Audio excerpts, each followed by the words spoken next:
And welcome everyone to Nerd TV for another RSR Next Gen Cup Series race here at the simulated Watkins Glen Speedway, where the RSR boys are going to tackle 45 laps around this 2.5 mile road course here this evening.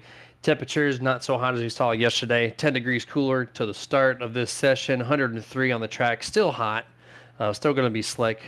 Only 2 mile an hour winds. That's a big difference. It was 14 yesterday, 78 in the sky. It's a little bit cooler overall there. A little more humidity and not as much cloud coverage. So it's only partly cloudy here this evening. And my name is Jeremy Stanley. And then to my right hand side is not Jason Knight, but it'll be Mr. Dustin Logston, not Walter White. How's it going? Hey, another awesome race here at Watkins Glen. As stated last night, probably one of the only road course tracks that I actually enjoy running. Should be a fun one tonight. These boys here, they've been putting down some blistering time. Ryan Bean, who we are on board with right now, put down in practice a 1 minute 10-second lap. You want to talk about flying? These guys are going nuts around this track, but it's either way, it should be a fun one. One of the only tracks here that, much like we seen yesterday, no cautions. I don't know if they're going to throw a stage break caution or not. I heard some questions in the chat on whether they're going to throw that stage break caution, so we'll find out. If it comes, it could be just like NASCAR kind of does and just kind of awards the stage break type deal and just keep going, or what it is. But gonna pose the same tough spots. You see Ryan Bean going off into turn one now. That is going to be one of the toughest spots tonight. Heavy braking point. A lot of drivers going to be trying to funnel into that one there. On top of that, your inner loop. Going into the inner loop itself is going to be tough as well. It's another heavy braking point after that long backstretch. And then going into turns 7 and turn 8 are going to be troublesome as well. That long stretch going into turn 7 and then turn 8, just such a tight corner going down that front stretch. So we're going to see, Jeremy. We're going to see what these boys can't do and what kind of show they can put on tonight. Yeah, that inner loop especially. We saw someone yesterday, I've drawn a blank on the name, but they hit the entrance of that bus stop, right? And the curbing is pretty tall, and it really upsets the car. And there's not much suspension travel in these next-gen cars, and so if you try to drive it in deep there, the car is going to bounce, it's going to get upset, and we saw one car shoot way up high into the asphalt area, then hit the wall there before merging back onto the track. Colby Meese, the number 9, that was correct, yeah. So, and that basically ruined his night, so... just be careful on that for sure.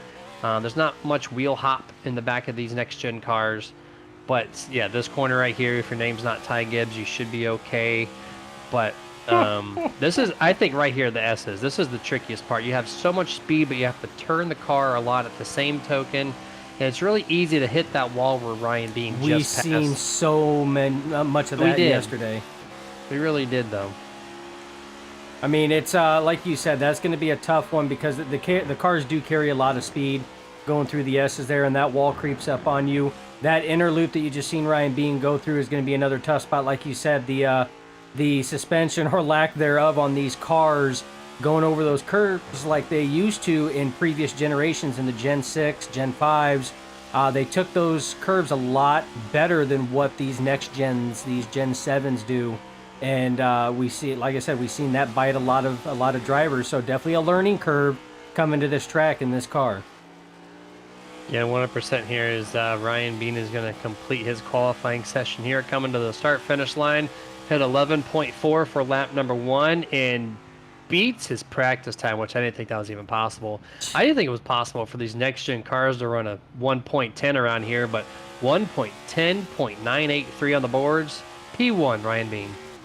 1 minute, 10-second lap is just crazy. He now resides at the top of the charts on your right-hand side. Ryan Bean. Blake Howell just took over second spot, knocking back Bean's teammate of Nathan Campbell, now back to third. Newcomer to the series tonight, Richie Coy coming back, pulling double duty at the Glen. Just put himself sitting P4 right now ahead of Nolan Potter. That right now is your top 5 on your timing tower. Richie Coy finished second place yesterday, and had a really good, strong car, but he has not posted anything close to what Blake and Ryan are running right now. So it's a huge test for that number 19 new league. We haven't seen him run anywhere but FTSR, so I'm going to be excited to see this. But we're right on board now. The roof camera of Adam Boughton as he is going through this part of the straightaway here into 7 and turn 8. Yeah, turn 7, that's going to be a heavy braking point, especially when you're in traffic.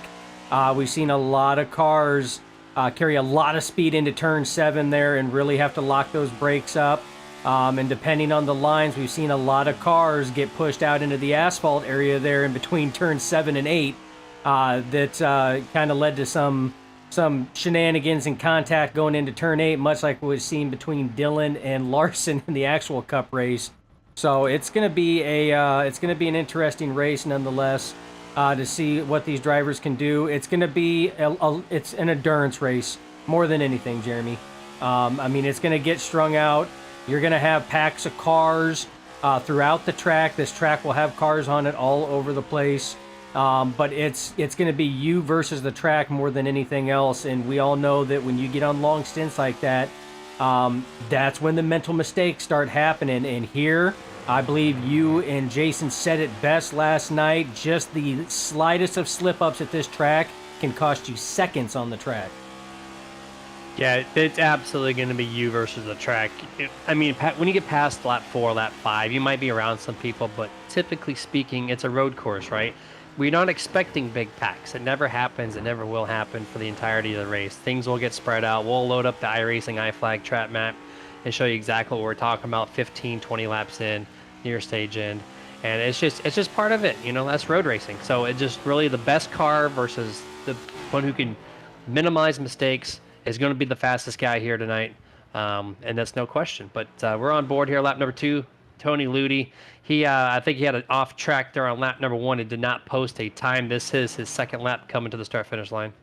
Yeah, and that's one thing that drivers have to understand is the real Cup guys can use and go off and use up all that asphalt off of those corners they want. But iRacing here, it does not work that way. You take both tires up onto that asphalt and you one exit. That disqualifies your qualifying lap. So they have a little bit of a handicap, so to speak, when they're qualifying because they can't use up the track like what they typically would, which just goes to speak at the lap time that Ryan Bean put down at a 1 minute 10-second lap, even with a handicap that him and every other driver has here by not being able to take those both tires, both left and right side tires off of that racing line.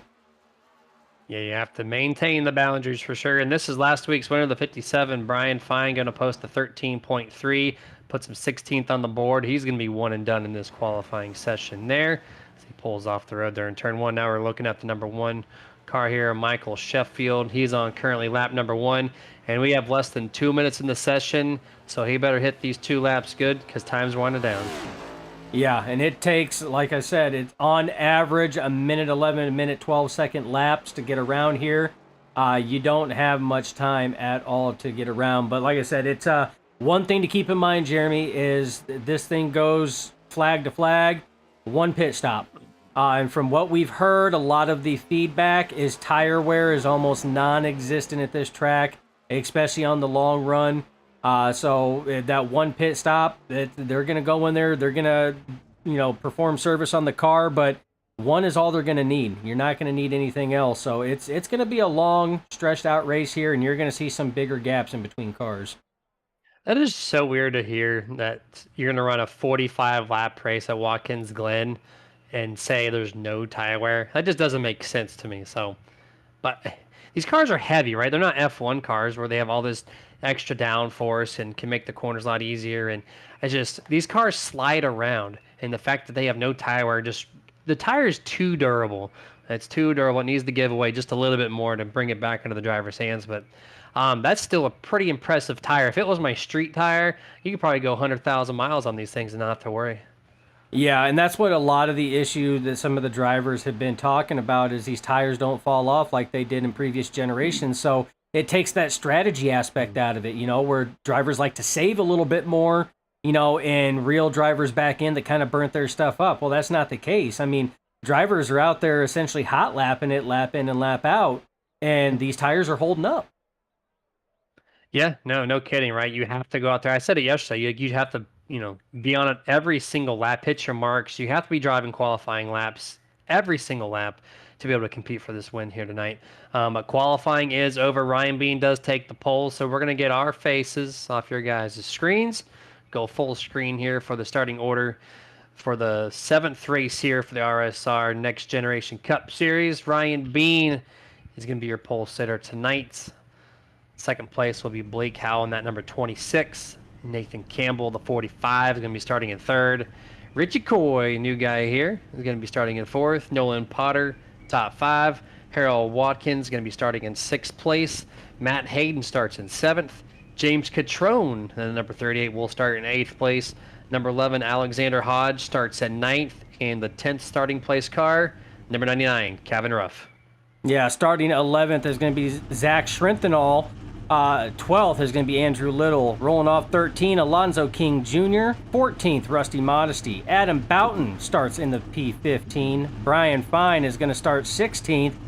Tony Ludi, that number 8, will be starting 17th. Justin Hendry will be starting 18th. 19th is going to be held by Michael Sheffield on the start. And rounding out your top 20, Matt Upbrook. 21st will be Steve Potter. 22nd place, the 54 of Anthony Younes. 23rd, Stephen Rasick. 24th place, Kane Lee.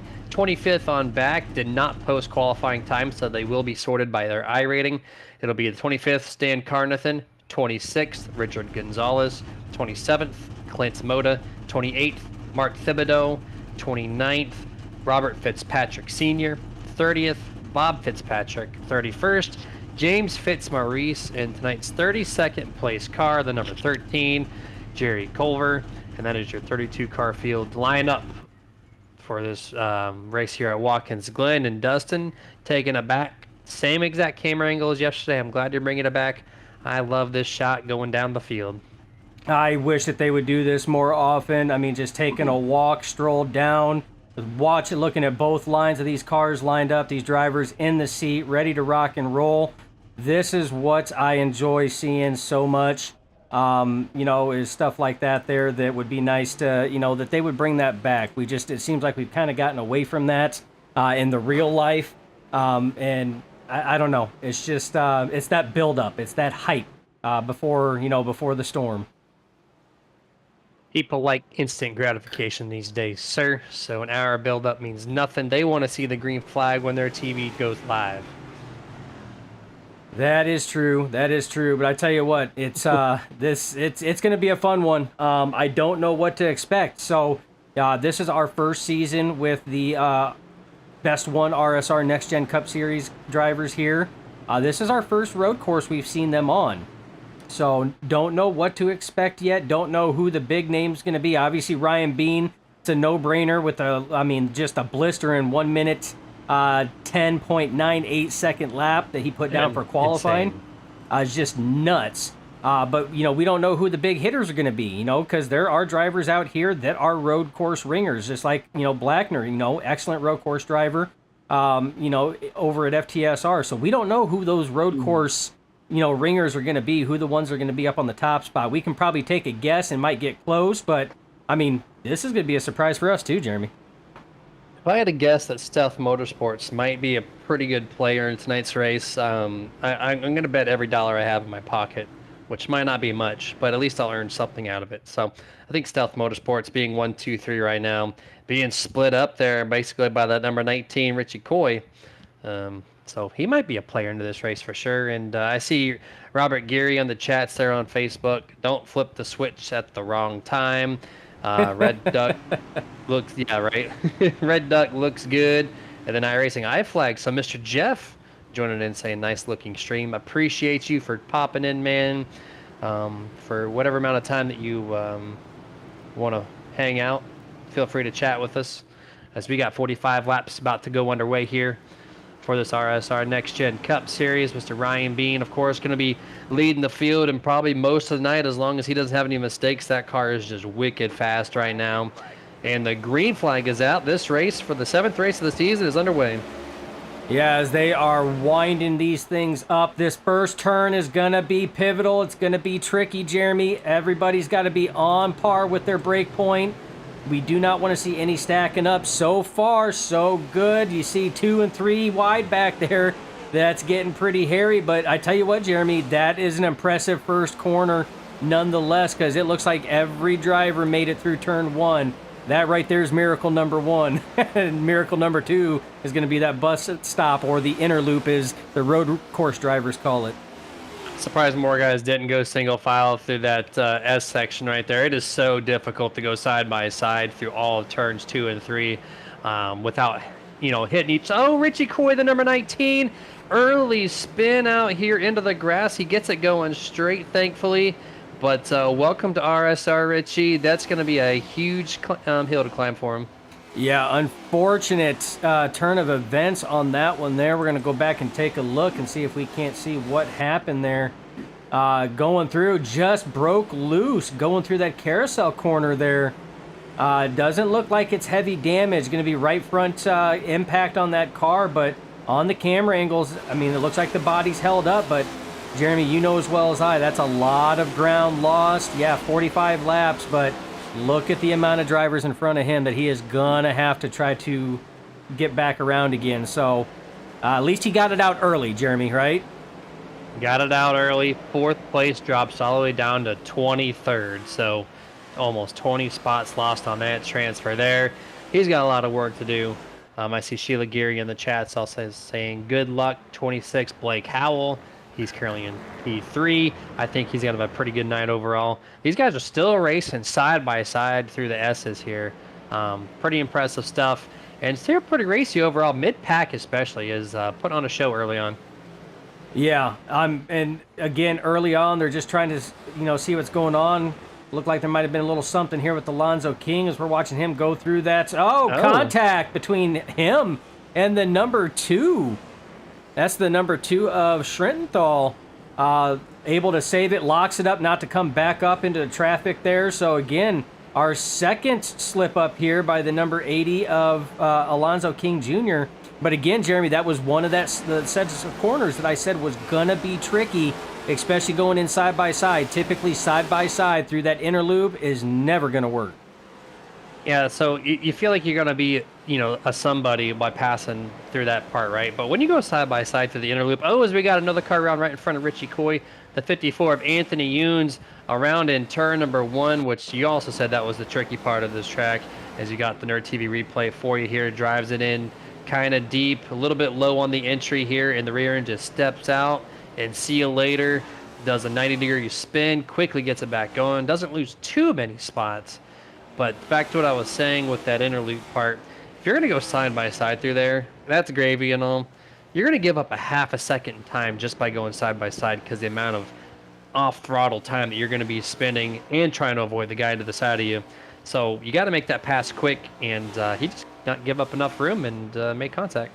Yeah, and going back to the incident with the 54 of Anthony Younes too, Jeremy, it almost looked like, he sent it in. He had a good line going in there. I almost wonder if that wasn't a brake bias setting on there, maybe just a little too much front brake, not enough rear. So the front wanted to sit here and start grabbing a little bit more, but the rear end wanted to keep going as he was going in there. But like you said, it was a good recovery. Didn't lose as many spots as he could have. So still a lot of races to go. We're only working lap 4 of 45, Jeremy. We still have a lot of race here at the Glen. Yeah, to kind of back up your theory right there, I was watching the 54 go through turn 7. He got on the brakes, and the car was left, right in the rear end. So I think you're absolutely correct. Just a lot of rear brake bias, which, these next-gen cars in comparison to Gen 6, these cars have so much more grip, right, with the wider tire base and the tire that just never dissolves. So they can do a lot more aggressive things to the car, like putting that brake bias all the way to the rear to get this thing to rotate as best as possible through some of these corners. And that's going to cost it some handling, right? And so the 54 just kind of wound it up a little too deep there on the bias. Hopefully he gets that thing straightened out to where it's comfortable. But, yeah, he's in 25th place right now. Yeah, so that's 3 drivers right now, Jeremy, being Coy, the 80 of Alonzo King Jr., and the 54 of Anthony Younes now that have had early race mishaps, but still have plenty of time. I mean, that they were running, higher up in the field and fell all the way back, deep in that field. So we'll have to see what's going on. But right now, they are all chasing that man right there, 28 of Ryan Bean.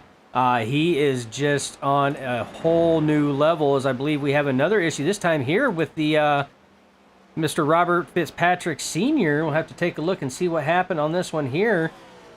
Looks like he's going into turn 7. Yep, turn 7 there. Almost identical to the 54 of Yoons. Oh, man. It's almost like a brake bias. Keeps it locked down a little bit for traffic to come in. Excellent heads up. That's what I'm seeing, Jeremy. I am seeing a lot of stuff here that is possible brake bias situations. Like you said, these cars, they do, with the way that they've been designed, they carry more grip than what is expected. So I would just have to say that might just be a miss on the brake bias, and that's at least two cars now, as we cannot credit the brake bias situation with Richie Coy. Well, Richie Coy's could have been as well, going through there, getting on the brakes, but we know we cannot credit that for the incident with Alonzo King. Yeah, that's correct there. And Richie could have lightly tapped the brake in that carousel section. You still have to wheel your car down. You get a launch off the inner loop part. You get a little bit of throttle in there, and you have to get really quickly back on the binders a little bit. And just that light rotation could have sent him around. But yeah, the 48 right now sitting last place after that spin out. I thought he had that thing saved, a little 30-degree angle. Oh, the 48 one more time, misses that same corner. He's going to drive it deep into the gravel trap, slides it through and hits the tire barrier. And it looks like he's going to be parking the car here. As you see here in the Nerd TV replay, just overhops it, gravel trap. Can't turn in the dirt. Ooh. These things aren't built for dirt. And, hits the wall, parks it, and he gets the tow. So either he's going to be parking it for the night or he's just taking the tow. Yeah, and that's tough. I mean, you're seeing a lot of wheel lockup and everything else. So, these drivers, first road course of the season for them coming in, for this season. So trying to blow the cobwebs out a little bit. Sometimes it takes a little bit. They say it's like riding a bike, but sometimes you really forgot how to ride that bike. And brakes and your braking points, timing is everything. And Jeremy, we said it at the start of the race. That it's going to be you versus the track more than anything else. And that is what has happened with a number of these drivers, with the exception of the 80 of King. He had a little bit of help there from Schrintenthal. But the rest of them, it's been the driver versus the track. And so far, we're looking at track is 4, driver 0. Yeah, no kidding here. And there's actually a little group of cars that I've been kind of paying attention to. 8th place, they're about 12th or 13th, led by the 99 of Kevin Ruff here coming through turn 6 carousel. You see a lot of different lines on how you're going to exit that corner, which is all perfectly legal. But right now, these guys are racing each other just as much as they're racing the track. Everybody else obviously racing the track because they're all spaced out. But these group of cars are very similar in setup and speed and everything like that. So this is going to be quite entertaining here to watch. And of course, Dustin, as I always mention, it's always got to be in the top 10 or right at that mark, right? Oh, it always is. I tell you what, some of the best, hardest racing that we have called, and this is across all of the series and leagues that Nerditudes and Nerd TV has had the privilege of being on the call for. It always seems like that the best and hardest racing is right at that 10th place, anywhere between 8th and I would say like 14th. They have some of the best, hardest, cleanest racing that we've seen. And this is probably one of the biggest packs that we have here tonight at the Glen. Yeah, I did not see a pack more than 3 or 4 cars last night. And here we got 5+ right now. Still within just a couple car lengths of one another for over 2 laps now. Solid here.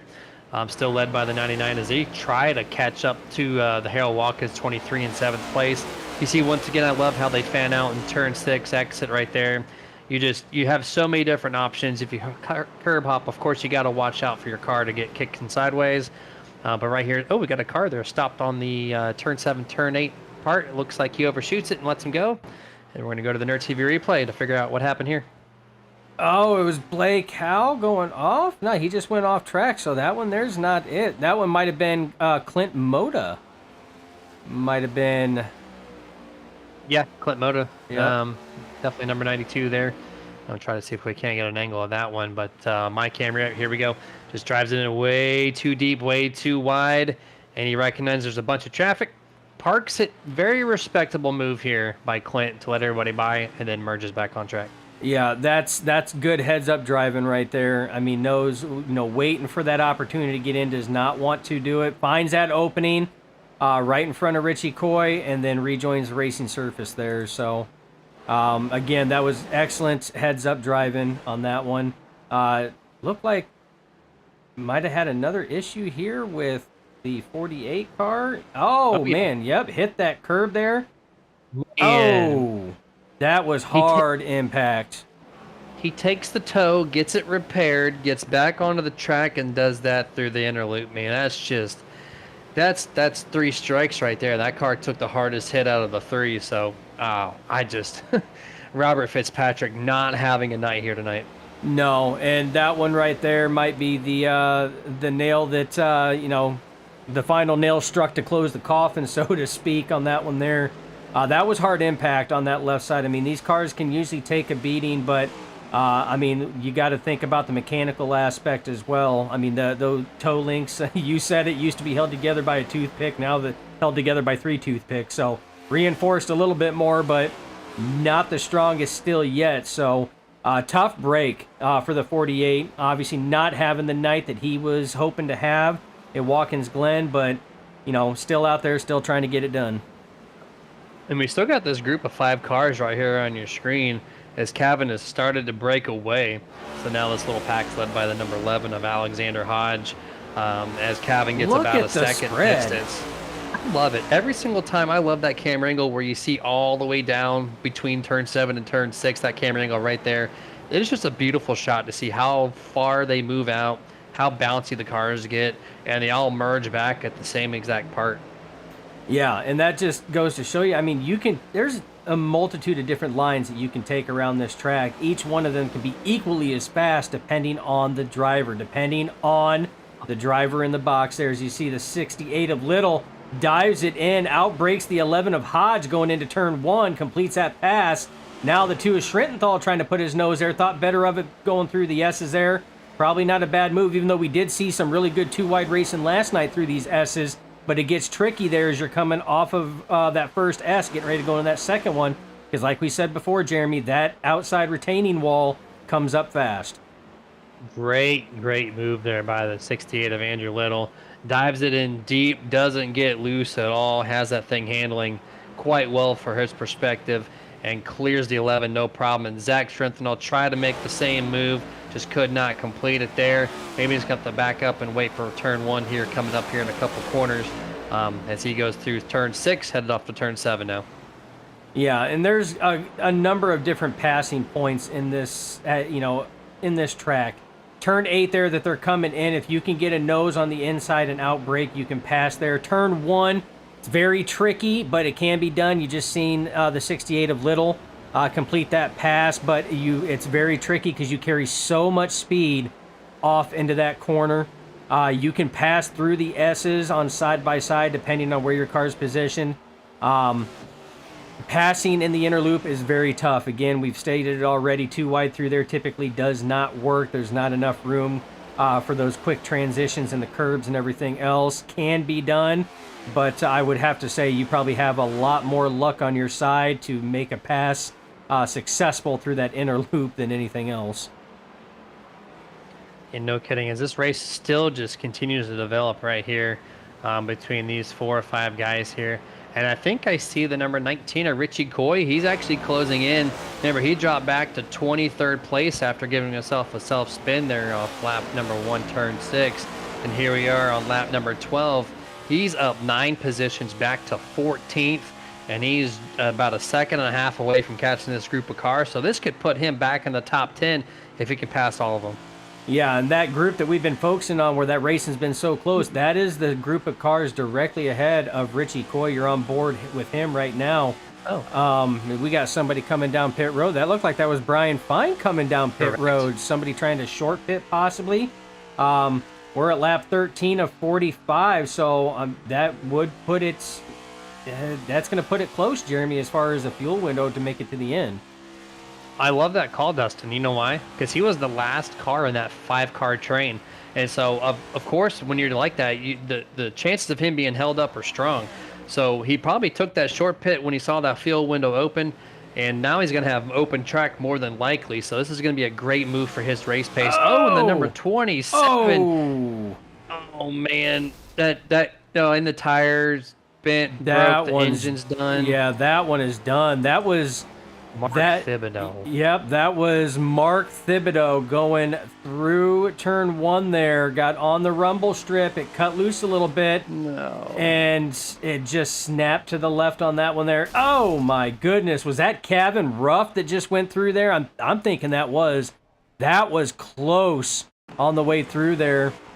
Man, that was jeez, that was oh my, I don't know if that was Kevin or not. I think it was actually. I'm trying to look back on my camera angles here, and it looks like it was actually the 23. That being James or 33 rather, James Fitzmaurice. In that black and yellow car. We're gonna see what it looks like from his camera angle here. And there you see the 27, Thibodeau. Oh my goodness, that was so close. Great heads up driving to see what was going to go on and go down far to the right-hand side of the road to avoid him, because he could have held his lane and absolutely destroyed him there as he came bouncing back off the wall. But the 33 going live, he goes slow here, lets a couple cars go right by him. That's going to be Kevin Ruff and the 68 of Andrew Little, so he's going to resume back behind them. But that 33 is currently 1 lap down, P29 on the boards. Yeah, and Jeremy, going back and reviewing the replays, Andrew Little, who had passed that group of cars now about 2-3 laps ago, has now caught the back of Kevin Ruff and has been putting pressure on Kevin Ruff hard into the outside wall off turn 8 there. That was hard impact, overdrove turn 8. Don't know if there's going to be any damage to that car, but man, that rocked that car. It picked up the entire left side on that one. I mean, it doesn't seem like the damage is that, and Scott Martin on the chat saying, "Oh, that was rough." Of course, Scott Martin comes in here and says that. No kidding. The only positive thing for the 99 of Kevin Ruff is he squared that impact. It wasn't to the right front or the right rear, so I think he might be okay. But we're going to actually kick it over to Ryan Bean because this is the end of lap 15. This is staged, so I just want to give a shout out to Ryan Bean leading all 15 laps to start this race here at Watkins Glen. And Ryan Bean is going to win stage 1, but we're going to, I think, actually, we're going to hold on tight here because pit entry was closed, and that typically signals a caution. And you said it before on the start of this race. We weren't sure if they're going to throw a yellow. They closed pit entry for race control. So we're going to see after 10th place car crosses the line, see if we get that caution flag here. So we're going to hang tight momentarily. Here's the battle for 10th place. Number 6, Rusty Modesty on the outside. Ooh. Almost makes contact with the 11 there of Alexander Hodge. They're going to try to go 3 wide like they're waiting for a stage caution here. There it is. There actually. it is. We're going to get our stage caution. First one and probably the only one of the night, presented by Roasted Gems Coffee. They're going to regroup and back up, Dustin. And you know what? I'm going to say this, Jeremy. This makes more sense now that Brian Fine came down pit road because he has his pits. He's good right now. He can technically, if he's good on fuel, he can stay out. And that'll put him at the point. Oh, hard impact right there at turn 1. Just could not get it woed down. That was the 92 of Clint Moda, who we seen go off there in the asphalt in between turns 7 and 8. That left front tire, though, Jeremy, he's got some damage on that one there for sure. That camber and everything else, toe was knocked way out, so tough break for the 92. Toe knocked out, calls a tow truck to get himself towed. There's just towed everywhere for him. And you see the pace car, and Ryan Bean almost destroys the back end of that Porsche pace car as they get grouped up here. And I like this, Dustin. I like the shorter races, of course. You don't want to race too strung out.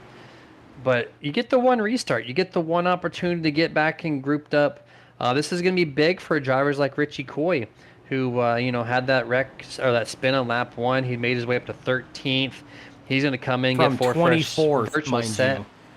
Yeah, All right, from 24th. So that's, 10, 11 spots earned on the track just by pure speed. But now he's going to get grouped back up and potentially, be back into the top five. Yeah, and if you're gonna do stage breaks, I mean, do stage breaks at every track. And of course, this is just my opinion. What the leagues do is what the leagues do. We love calling the races no matter what. But if you're gonna do stage breaks in a league, do stage breaks at every track. That's the one thing. Why? Because like you said, it closes it back up, gives these drivers another chance. Especially on these long races for road courses more than anything else.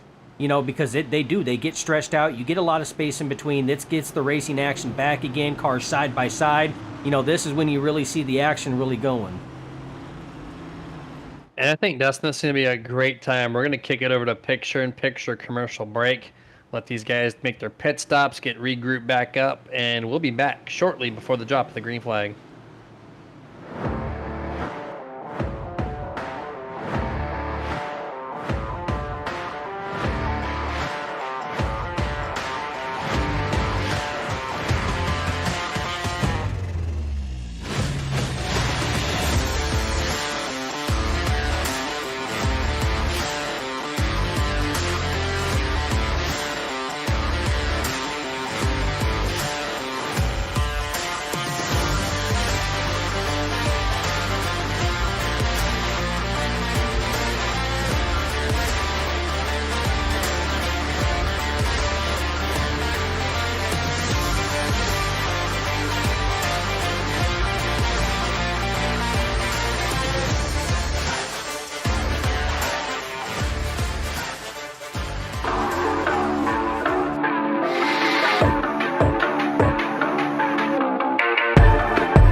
And back to full screen here. We have just over a half a lap left before we're going to start off stage number 2.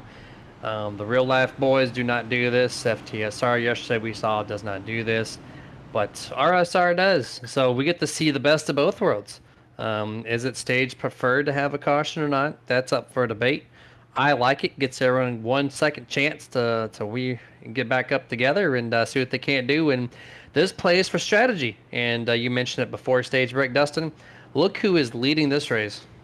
Yeah, and that's why when we went to commercial and that stage break came out, we were talking production. I told you, I said that was probably one of the smartest strategy moves by the 57 of Brian Fine was to come in before pit road closed, knowing it was going to close, because he didn't have to pit under caution then. That put him right back up front. So excellent strategy call. Track position is key and paramount at this track, and he played all the cards right there to get him the best position. You can't get any better than the position he's in right now. And he's got the win underneath his belt from last week, right? So he can do moves like this and get away with it. And the fact that there's not much tire wear, this is a great call by the 57 camp to get himself a bunch of track position. We know he's not going to be able to hold off the likes of the 28 Ryan Bean and whatnot, but let's see if he can maintain at least top 5. Speaking of top 5, 19 of Richie Coy finds himself there. We go back to green flag here. The 57 missed a shift. Almost looks like the 28 of Ryan Bean's going to clear, or at least get a nose advantage on Brian Fine entering turn number 1 here. Some contact between Nathan and the 26 there of Blake Howell coming off a turn 1 exit, but side by side through 2 and 3. Yeah, and they're still fanning out 2 and 3 wide. They got to get it at least down to 2 wide going through these S's, because it's not going to work 3 wide. That's a guarantee. So they do it. Everybody does fan it down, gets it back to 2 wide. But right now, look at that. That track position was paramount. And that start not only was an excellent one by the 57 of Brian Fine, but because it forced the 28 of Ryan Bean to be on the outside, that allowed his teammate and Nathan Campbell to open that door and take that second position away from Ryan Bean. So mark the 45 of Campbell up to P2.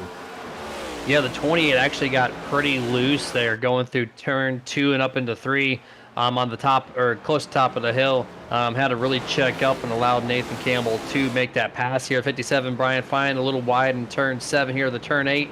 Number 45 Nathan Campbell is going to be the third different leader of this race here, as the 57 drops back to 3rd place and maybe under fire by the 19 of Richie Coy coming to turn 1. Yeah, Richie Coy was looking and thought better of it going in, but did not have the right angle on that. Figured, you know what, I'll sit here and wait and attack. We got plenty of laps, 25 to go as they cross the line this last time. So 25 more circuits around this track here, and we will crown ourselves as we have another caution out. Admin thrown here. Looks like the 21 of Steven Rasick wasn't. No, actually, no. He was driving through the smoke, really.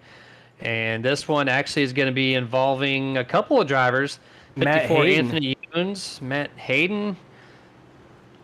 So we're going to try to take a look and see exactly where the start of this wreck happened. But this happened just inside the top 10 or close to it here, coming to turn number 1.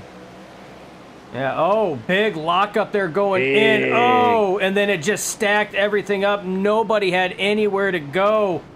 Big. The 32 just nails the right rear quarter panel of Kevin Ruff on that one there. Yeah, that one, excellent call. I know that they admins typically do not throw yellows, but that was an excellent call because it literally just created a huge traffic jam all over the place here. Big impact right there by the 32. Oh, man. A lot of carnage here in turn 1. And, Jeremy, we said it before. Turn 1 was the tricky part of the track. You have to have your braking down. And it was the 32 of Kane Lee that come in. He sees the smoke. He sees there's Hayden right there. There's Kevin Ruff collected. He stays down low. He had literally nowhere to go. He couldn't go low. He couldn't go high. Tony Ludi was high. There was absolutely nowhere for the 32 of Kane Lee to go there besides straight into the 99 of Kevin Ruff. That's just terrible, man. The amount of speed that he carried into there just really destroyed him. But 85 Justin Hendry got into the back of the 99, sent him sideways, and that's what set him up when Kane Lee to make that T-bone-like contact there in turn 1. Yeah, that's... Like you said, this is definitely one of the trickier parts of the track. And I just saw recently on the Facebook side of the chats, Michelle Rittenberry saying, let's go Kevin Lee Ruff. Well, Not a great time for the 99 through this wreck here, as I counted about 5 or 6 cars technically involved in this thing. Big one, turn one, Watkins Glen. Yeah, and that's something you don't see a lot coming to road courses like that. But I mean, turn one being as tight as what it is, literally turn one's a funnel. That's exactly what it is. You got the wide straightaway going into that very tight 90-degree right-hander into turn one. It's a funnel, and when that funnel gets clogged, just like it did, with the contact, that initiated everything with the 5 of Matt Hayden, it literally just created a clog there, and you've seen the aftermath. Just drivers had nowhere to go. I mean, it's even if the 32 of Kane Lee wanted to go high, let's say to take the asphalt out and around, he couldn't because there were cars high. It literally created a roadblock. It really did for sure. And we got a time to kind of wind down and get this thing grouped up for a second time this evening. Shout out to the league sponsor, Best One Tire and Service, the official presenting series sponsor of the RSR Next Gen Cup Series. If you're looking for a one-stop automotive repair and tire shop, Best One Tire and Service helps you get the new tires, tire repairs, and auto service you need from the people you can trust. Check them out and find out where their nearest location is to you by visiting bestonetire.com. Yeah, like I said, I'm just surprised, Jeremy, on that there, because we never really see a big one.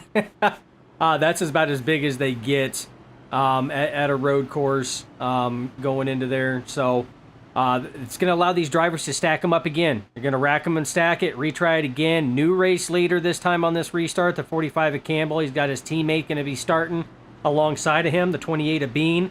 Brian Fine, who restarted after that stage break in first, fell back to third, and was under a lot of heat by the man that's going to be starting alongside of him, Richie Coy, who again had that early issue in the first lap or two of the race, fell back to 24th. He's back up to P4. So it's going to allow these drivers to stack it up again and try it. But Jeremy, you know as well as I, that also means it's going to allow these drivers to be super close again, going all the way into that turn one funnel turn. So let's hope that the last 2 restarts, they've done a phenomenal job getting through there and getting it at least down to 2 wide before they hit the S's. So let's hope for another good restart like that. Yeah, no kidding there. And want to make a mention that Matt Hayden, the number 5, who did bring out that second caution of this evening, backed out of the server even before the EOL was sent over to him for this restart. So number 5, Matt Hayden, has parked himself for this evening, which is going to put him at least 29th, if not a little bit further down the field. We'll have to see how the final results shake out. But this is going to bring the number 45, going to be leading this restart, our third different leader this evening between the 57, the 45, and the 28. And now with the 28 alongside the 45 on row number 1, can Ryan get his lead back, or does his teammate 45, Nathan Campbell, put on the pressure to keep that top spot? Yeah, and we're going to find out in just one more circuit, 8 more turns. We're going to find out how this is going to work out. I would be led to believe that the 28 of Bean learned something on that last restart. He's restarted in the same spot. He's going to restart this time on the outside. It did not work to his benefit. He restarted P2 then as well, but fell back to P3, being stuck on that outside. Got his car in a situation that got him a little loose. So you can about bet your top dollar that he's going to tackle this one a little differently on that. But he also has the 19 of Richie Coy back behind him, much like Campbell's got the 57 of Fine behind him pushing as well. All 3 of our top 3 right now have led laps in this race. They are hungry, but you have a lot of other hungry drivers out there as well. I mean, just out inside the top 5, you got James Catrone's in there. Nolan Potter is in the 6th position. Blake Howell in 7th. Rusty Modesty 8th. Alexander Hodge 9th. And Zach Schrententhal rounds out your top 10. So a lot of hungry drivers right now that are still in striking distance due in part to this restart. I'm going to say the hungriest driver out of those ones you just listed is the number 26 of Blake Howell. He started 2nd place. He's going to be restarting in 7th. So he's already down 5 spots since 24 laps ago. So I think he is going to want to get himself back into the top 3 and so he's going to maybe make some moves to try to do so. And then I also want to call out Richie Coy on this one. Redemption time. He started fourth, had that incident. He's going to be restarting in fourth once again. So he wants to erase that lap one, and now he can try to contend for the top 3 podium spots here. Yeah, and like you said, it's almost like for Richie Coy, it's almost like hitting the reset button. You know, he's right where he started at, you know, all of 23 laps ago. So it's almost like, you know, no time has passed, and we're just starting the race for the first time. So he's definitely going to be hungry, but it's going to be interesting as we're going to try this one more time. Jeremy going down that long straightaway. Pace car is going to be pulling off in 3, 2, pace car off. Here we go. Campbell, Bean, front row, green flag flies. They're winding these engines up. They're going to dive it down into turn 1 after this long straightaway. Going down side-by-side battle. Who's going to outbrake who into turn 1? Side-by-side still through turn 1 are the leaders. Little up off the rumble strip there, still side-by-side. Looks like Bean will edge out a little bit through the S's side-by-side. You got the 57 and the 19 were side-by-side, but Ryan Bean will take over the lead as they exit the S's.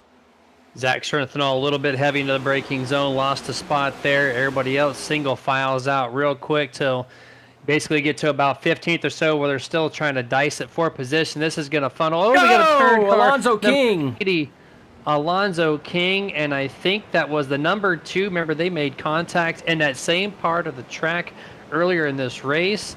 And I do not know if that was with intent or completely accidental, but same exact spot, same 2 cars. You're going to see it here on the Nerd TV replay. Oh. Just cuts him off. The 80 didn't even turn. No, that's Jeremy, I don't know. We're going to take another look at that one there. Like you said, it's almost like the 80 didn't even turn as he's going in. No, he didn't even turn. I mean, right there, you've seen the entrance to the inner loop there.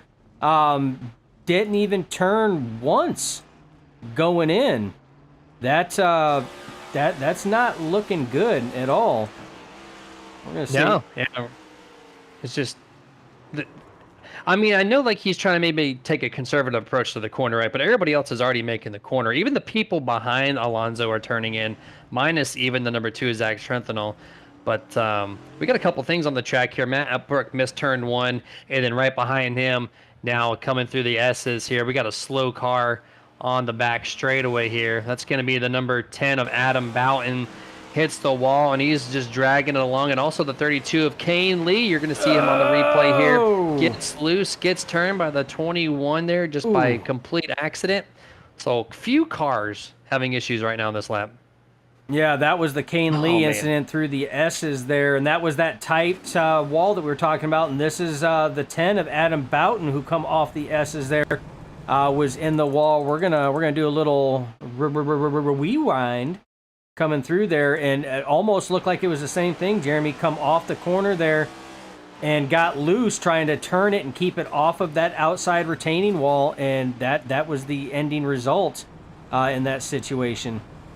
I believe we had an issue with did the 1 go off track as well coming through?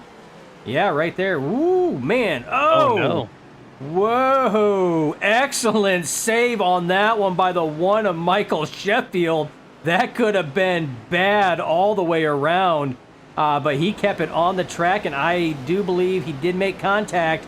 You see damage on that left front, but it seems minimal at best. Yeah, that could have been a lot worse. There with a bunch of cars right behind him. Thankfully, that did not become the case.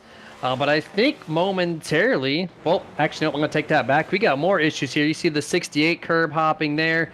The number 8, Tony Ludi, just missed the bus stop as well. He goes flying through the grass section and checks up and allows 5 or 6 different cars to pass him. As you're going to see here on the Nerd TV replay, keeping Dustin super busy right now as he just cuts the grass. Nice little horizontal, or a diagonal stripe rather, through there. Misses kept it the wall, off the wall, though. Important. Yeah, kept it off the wall, so he regains it back up again. Yeah, since this last restart, like you said. Issues. It looks like the 32 of Kane Lee. The number 8 just smashed the tire barrier through turn 7, just like we saw earlier. with the 48 and the 32. Kane Lee gets loose. It does exactly what Richie Coy did, minus starts spinning back up the track. That could have been painful if someone was behind him. But at the same token, the number 8, Tony Ludi, like I said, smashes the turn 7 tire barrier through the gravel trap. You're going to see it here. Locks up the left front. See you later, alligator. Hits the wall and toes it. That was a way harder impact, but very reminiscent to the 48 of Fitzpatrick who went through there. But yeah, that right front that is broke. oh yeah, So broke. that right front is gone. That was some hard impact. So now is it safe to say that it's calmed down a little bit? I don't know. I mean, these guys were keeping me busy on that replay. There's so much action going around on 1 or 2 different laps consecutive around here. But I think we've kind of weeded through all that. Seen a lot of space between these guys at the moment, rightfully so. But Richie Coy moved up to P3 past the 57 Brian Fine. The tire strategy is starting to fall back a little bit there. Blake Howell, yep. So he's sitting there in P4 right now. Remember, he started in 7th, so he's up 3 spots from the restart there, back inside the top 5. Yeah, so again, a lot of these drivers starting to get set. Now it's that driver versus track kind of scenario that they're going on. You see a lot of space between a lot of these drivers here. So right now, Ryan Bean out to a command and lead over his teammate, the 45 of Nathan Campbell. Like you said, Coy 3rd, Hal 4th, Brian Fine now falls back and resides in that 5th position, still in the top 5. 34, though, of Nolan Potter has been ever so inching ever so close to him each and every lap, though. Seems like the 34 Potter trying to chase him down. Catrone right now sits in that P7, but he's under a lot of fire right now from the number 6 of Rusty Modesty as they work out of turn 8. Right behind them, you see the 11 of Alexander Hodge running that 9th position right now. The battle for 10th can be between that driver right there and the 23, so that's the 2 of Zach Schrittenthal. And the 23 of Harold Watkins are now duking it out for that final top 10 position. I want to jump to the chats because while everything was going on the past few laps, we had some chats pop in. I know the Skeletor chatted right before the green flag flew, but he said, hell yeah, let's go, Brian. Let's get back at it. And RG Bargy on the restart. And then he said, new course award, clincher award for the number 1 car. So the clincher award, and also on the Facebook side, Marianne Sheffield said, good save, Michael. So 2 comments for Michael on that heads up, driving there to not wreck the thing, of course. And then Sheila Geary saying, dig deep. Come on, Blake Howell. He's doing it.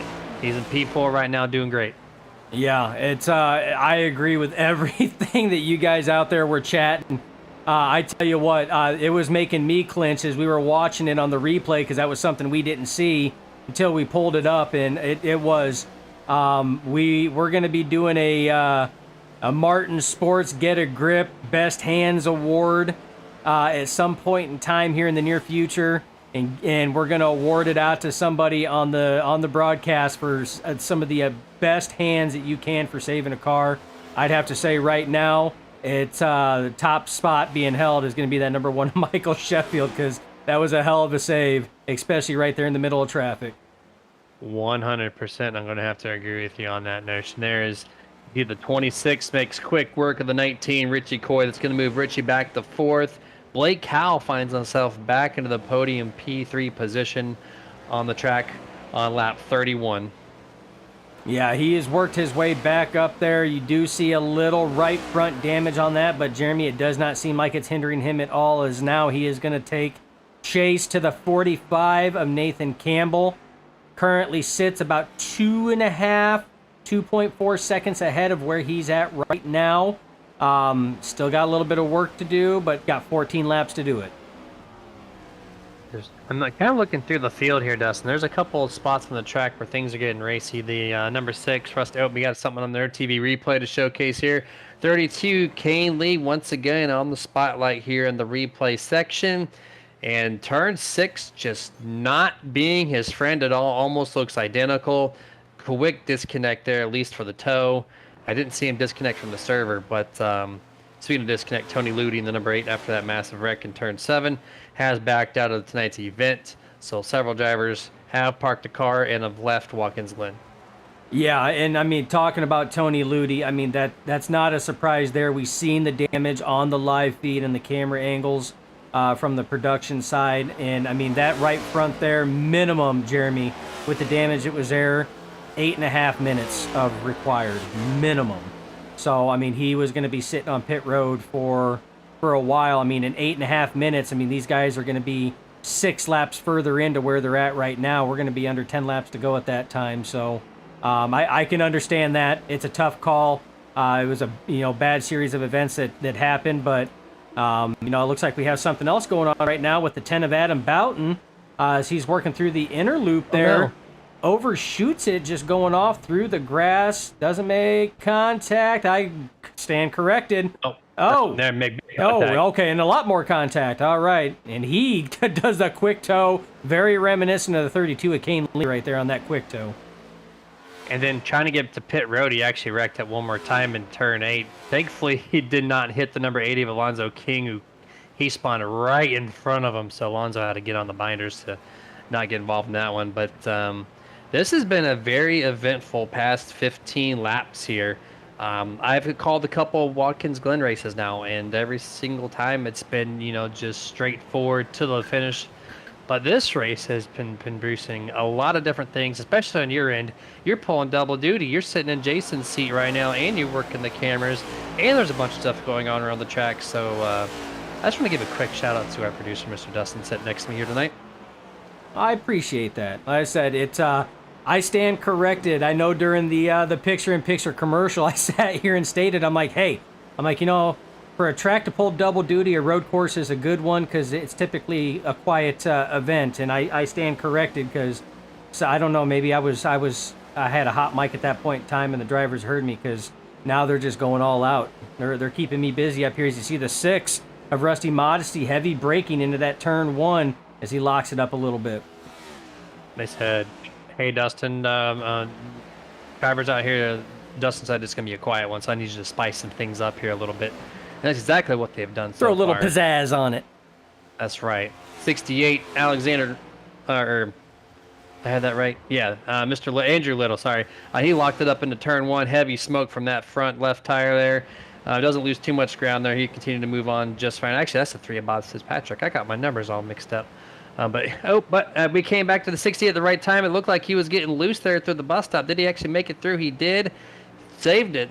That looked like it was a pretty bumpy ride to that inner loop there.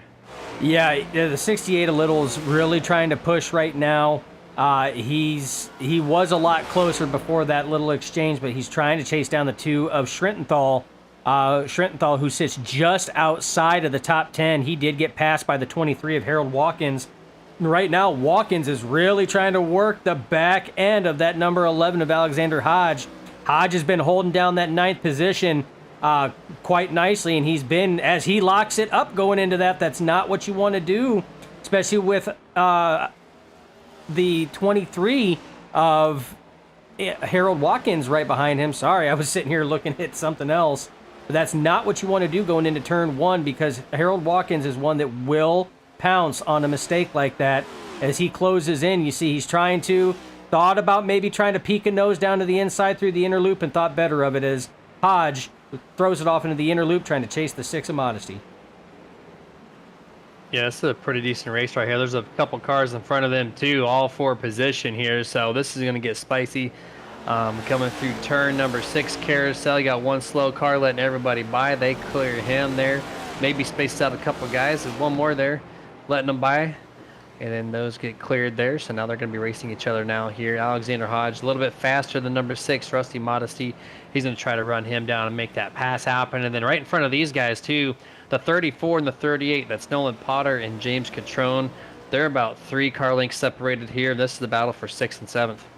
Yeah, this battle here has been heating up over the last couple of laps now as the 38 of Catrone has slowly drawn in the 34 of Potter, trying to work that. But right now it looks like Potter gets through the S's a little bit better, kind of spaces that out now to about a 3 to 4 car length advantage over the 38 of Catrone. So again, we have a couple good races going on right in front of them. They're chasing down the 57 of Fine. So a 3-pack race here between Fine, Potter, and Catrone, and then further back another 3-pack race between Modesty Hodge and Watkins, 30. not Hawkins. The 34, as soon as you cut camera away from him, Nolan Potter missed the exit part of the bus stop, and now him and the 38 of James Controne were side by side through turn 6. 34 gets a better launch off corner exit, gets back in front of the 38 here, deep into turn 7. The 38 was a little unsettled there, able to keep it off the back bumper of Nolan. Almost tags him once again, so Nolan just a little conservative on this brake entry here. Now down the front straightaway here to complete lap number 36. So we're going to have 9 laps to go in this race. Yeah, 9 laps to go, Jeremy, and like I was stating, I mean, and that's a heavy break. Oh, man, very conservative entry by the 34 Potter. The 38 of Catrone was definitely trying to outbrake him there, and it actually cost him on turn 1 exit.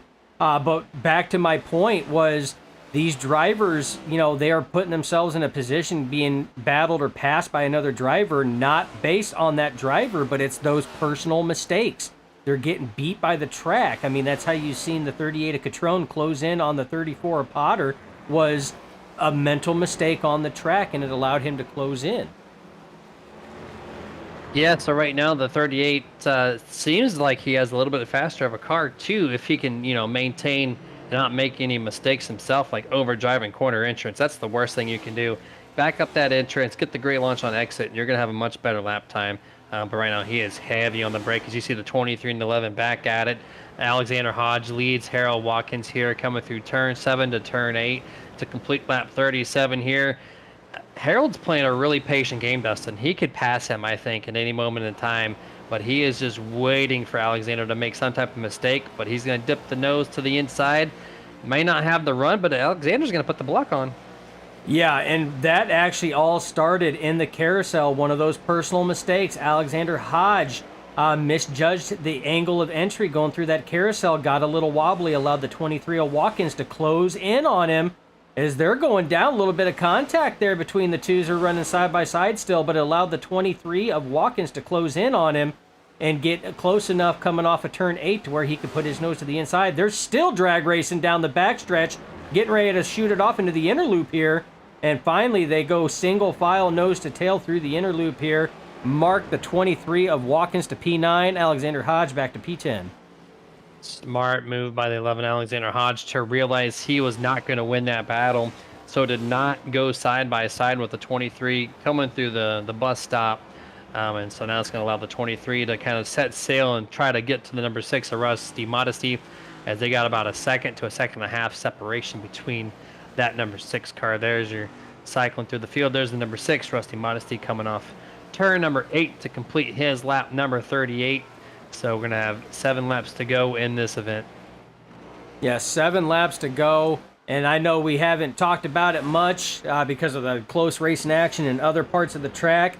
But that's because this man here is in a zip code all on his own right now. 2.3 seconds, almost 2.4 second gap advantage for this man right here, Ryan Bean, in that number 28 Sony Toyota Camry over his teammate Nathan Campbell, who's running, wow, he takes that way wide. That's about some of the widest I've seen anybody take that turn 6 exit, that carousel exit like that. But again, 2.4 over Campbell. Blake Howell still sitting in a very comfortable third place position right now. That is your current podium as they run right now. And none of these drivers have any pressure from anybody around them. Not Bean, not Campbell, not Howell.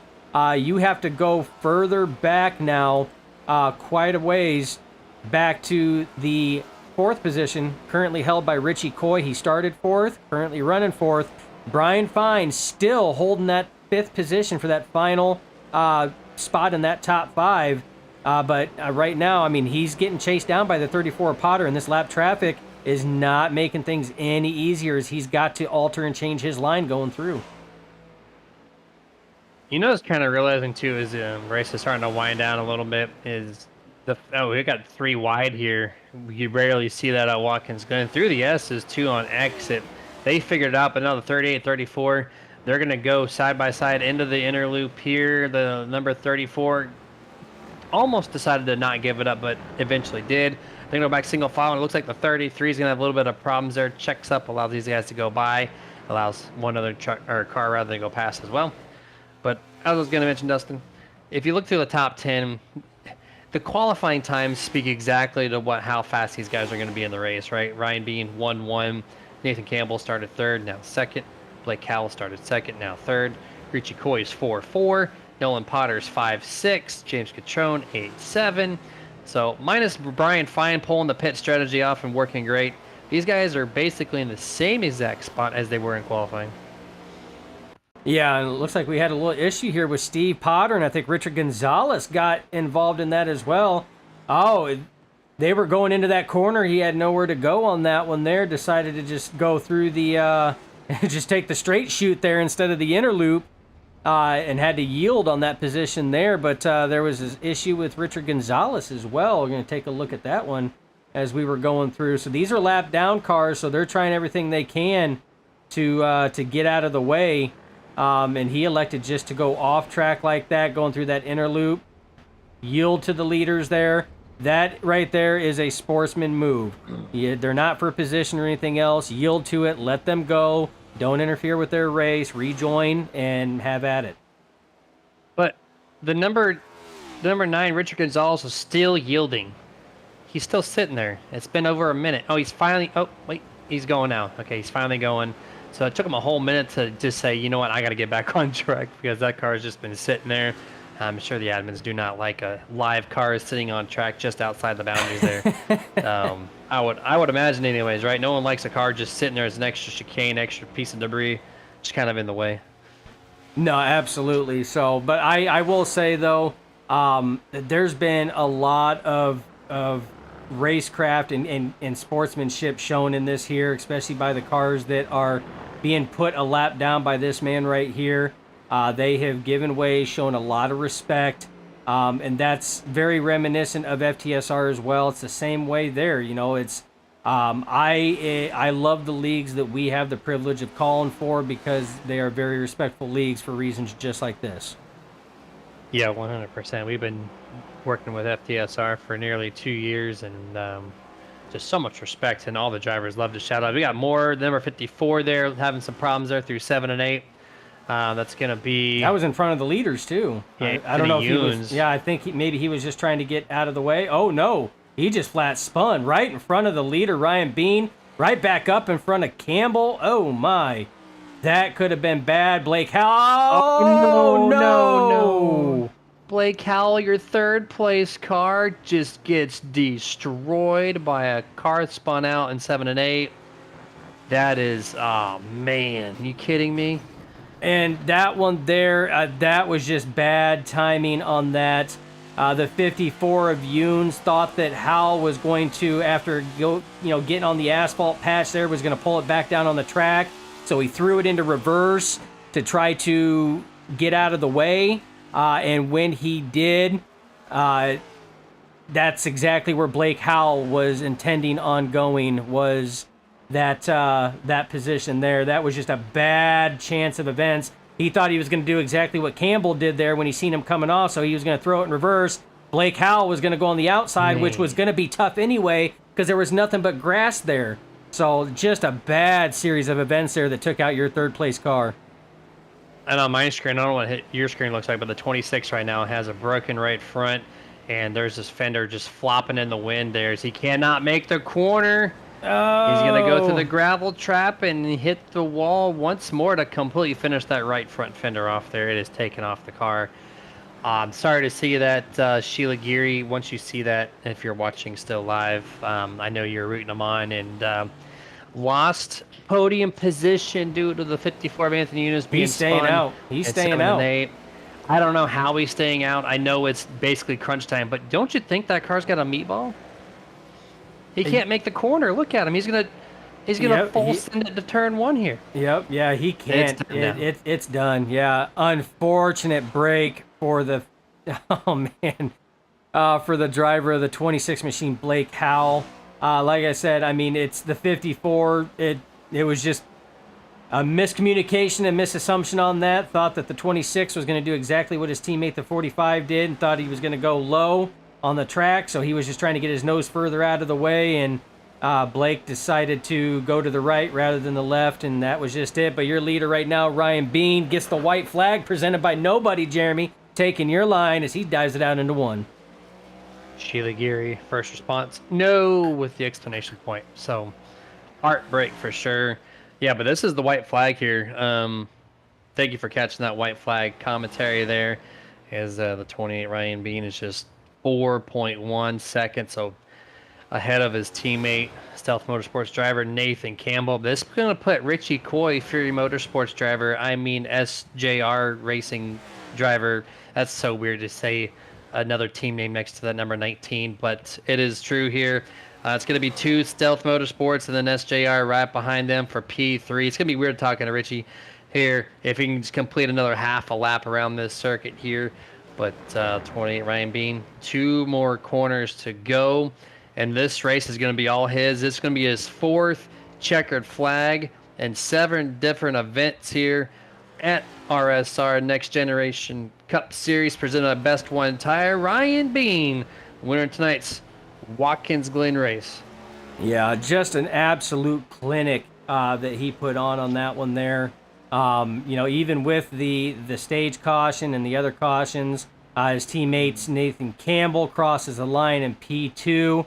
And as long as Richie Coy can come out turn 8, which he did, crosses the line, finishes P3, podium for the first race here at the RSR Next Gen Cup Series presented by Best One Tire and Service for that number 19. For Slide Job Racing, Jeremy, that is weird, but that's because we've been calling him over at FTSR for 2 years now. So old habits they're hard to break.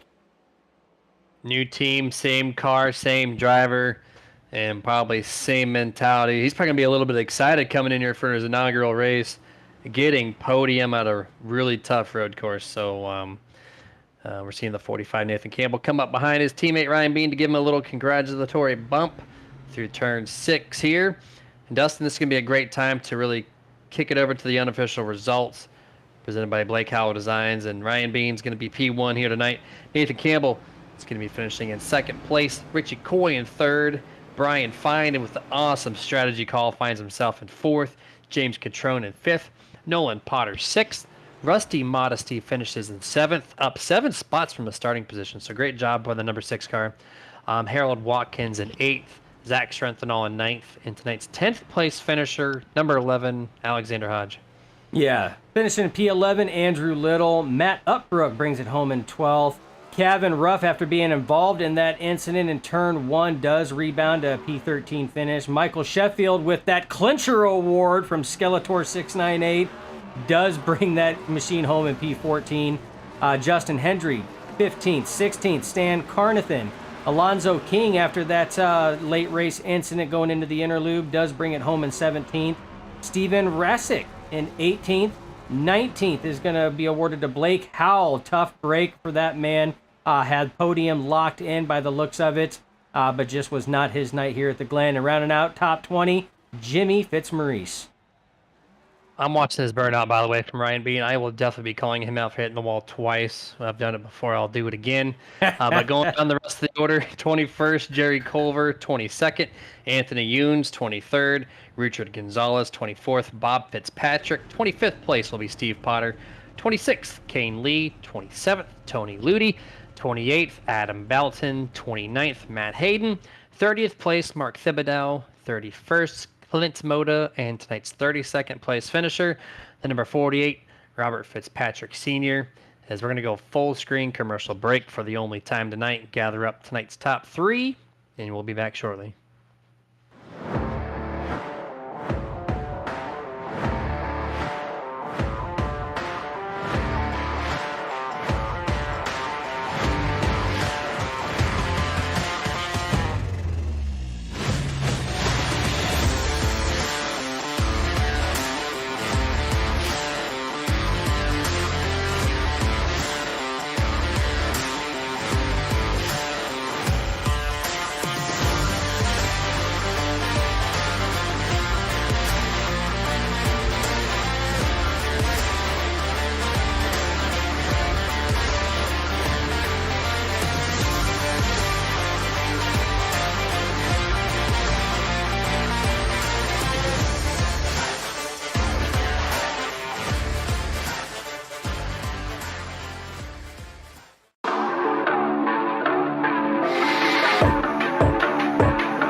And welcome everyone to the Martin Sports Post Race Show, where we're going to talk tonight's top three about their race at the road course here at Watkins Glen.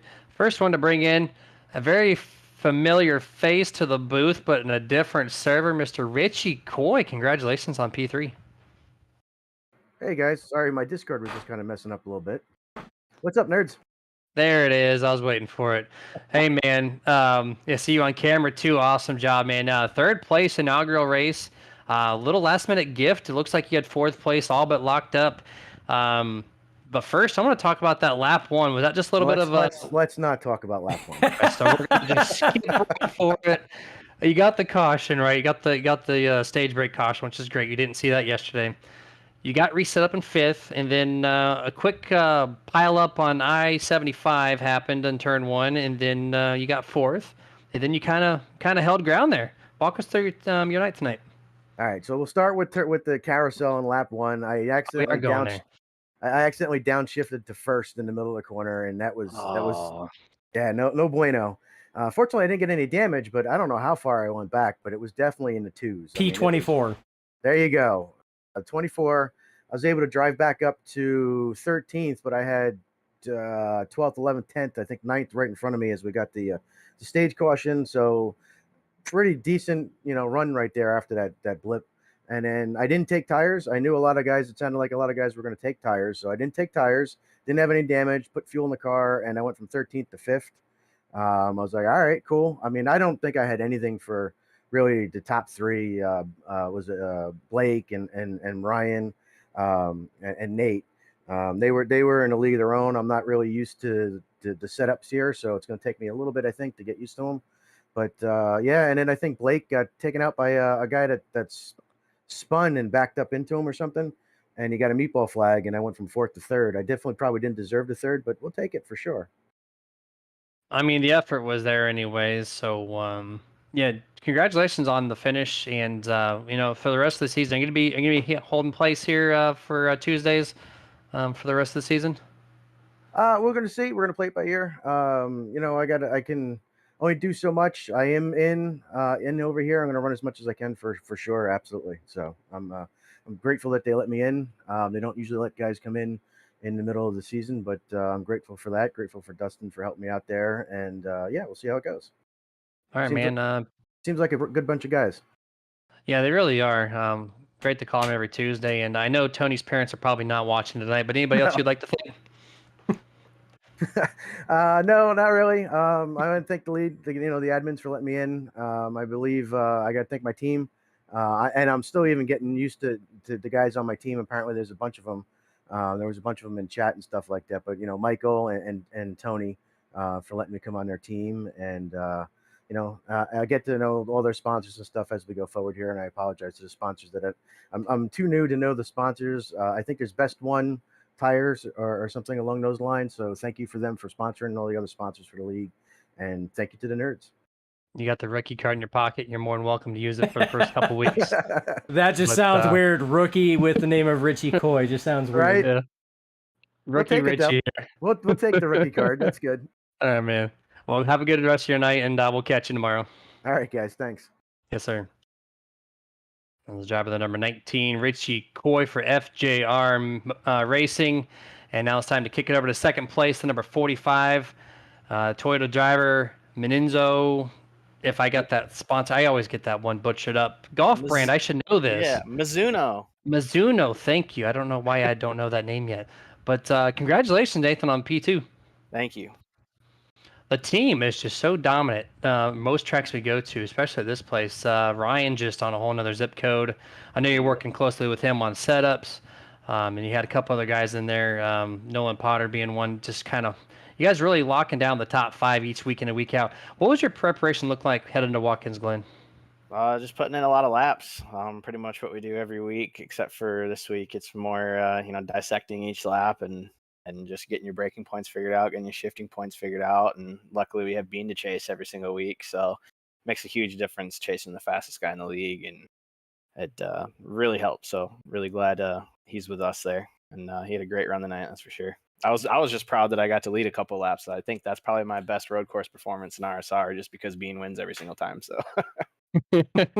Well, The only other thing I have to say too is next week we have Super Speedway, and we started calling you guys at Atlanta. That was our first race where you got the victory. So for the second Super Speedway that we've got the call, do you think you have the same amount of chance to win Daytona as you did Atlanta? Yeah, for sure. I mean, we work so good as a team, and I think Daytona is just even a little easier to work as a team. So it's just going to work out great for us. As long as we don't make any, fuel calls. Usually our Daytona races are close on fuel, so it makes it a little interesting there. But we'll see how it goes. All right, man. Well, congratulations on P2 tonight, and the floor is yours. Final shout outs before we let you go. Yeah, appreciate it. Everybody watching like usual. All the friends and family tuning in. Really appreciate everybody watching, and I appreciate you guys. You guys, I'm sure, just came in with another awesome stream. So really appreciate it, and yeah, hopefully we'll be talking to you guys again next week. I'll be looking forward to it, man. Congratulations once again, and go and celebrate with the team, and we'll catch you next Tuesday. Appreciate it. Yes, sir. Now, driver number 45, Nathan Campbell, the Mizuno sponsorship. There You on the should have Toyota known that, Camry. Jeremy. Come on, you're the golfer. I know. Man. I know. I don't work with that brand too often. Maybe I need to touch up a little bit. But I want to get this guy that's supposed to be in Victor Lane in. Number 28, Ryan Bean, driver of the number 20, Sony Toyota Camry. Ryan, congratulations on the 4th checker flag this evening. Thank Or you. this season, rather. Yeah, no, that was a sweaty one. I'm butchering a bunch of my words. I apologize at this point in time. But, man, dominant car. I had no idea a next-gen car could run underneath a 1.11, and you proved it in practice and qualifying. That's just blistering time. What is your car feeling like when you're running such a fast lap time? Out of control, and I'm very scared the entire lap. The bus stop is so unpredictable. At least it was all throughout practice. I figured something out today in our practice session earlier. So yeah, but to hit the fast lap, it's so uncomfortable, especially for 45 laps. But that's why we do this. We were able to push ourselves, and Nate was only getting faster. So I think he was starting to figure out the bus stop too, and I think that's where we were kind of beating everybody. But yeah, that's how it feels. It's a scary lap, but it's a fun lap, that's for sure.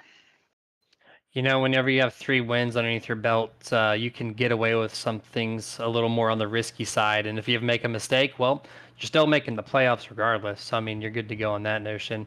Yeah, so walk us through your preparations coming to Daytona. I know your teammate, Nathan Campbell, we started calling you guys back in Atlanta where he won that event. What do you think your chances are with your team heading into next week for the final 2023 B season? We as a team, we seem to really race well at the plate tracks. I think season 1 at Daytona, we were like the top 6 for 25 laps, just staying in line and not trying to pass each other, just getting to the end of the race. So I'd like to think we got a good shot next week, but it's Daytona, anybody can do it, and this league especially actually has got some really good plate racers. So it's gonna be tough, but it's gonna be fun. I think we all really enjoy the challenge of plate racing. But yeah, I'm looking forward to it. Yeah, it's a lot of fun to call and to be a part of for sure. But congrats once again on your 4th checker flag of the season. The floor is yours, man. Final thoughts before we let you go.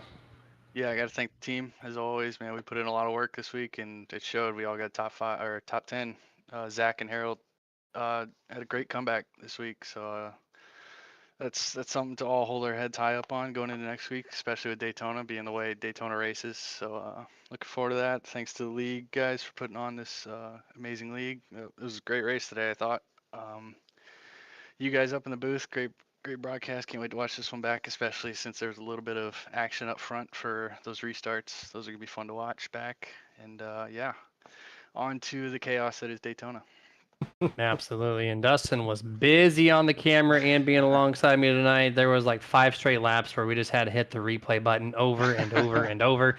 So yeah, it'll be a fun one to watch back, even for our perspective. But congrats once again, and we will catch you next Tuesday. All right, thanks. Have a good night, guys. You too. That was the number 28, Ryan Bean, getting his 4th checkered flag of the season. Dustin, now we're headed off to Daytona.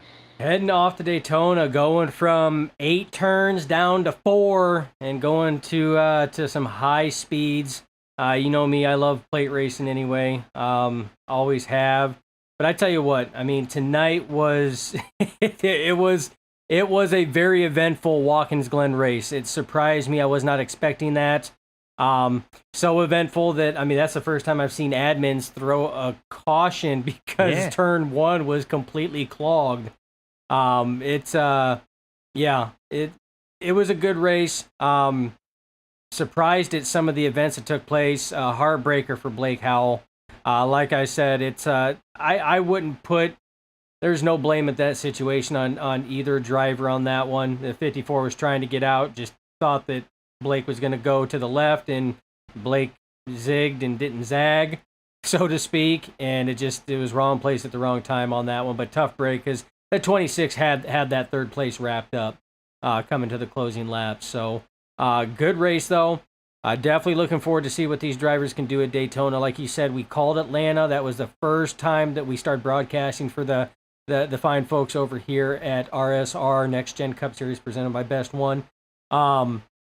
And I'm very excited to see exactly what they can do and how much excitement they can bring to Daytona.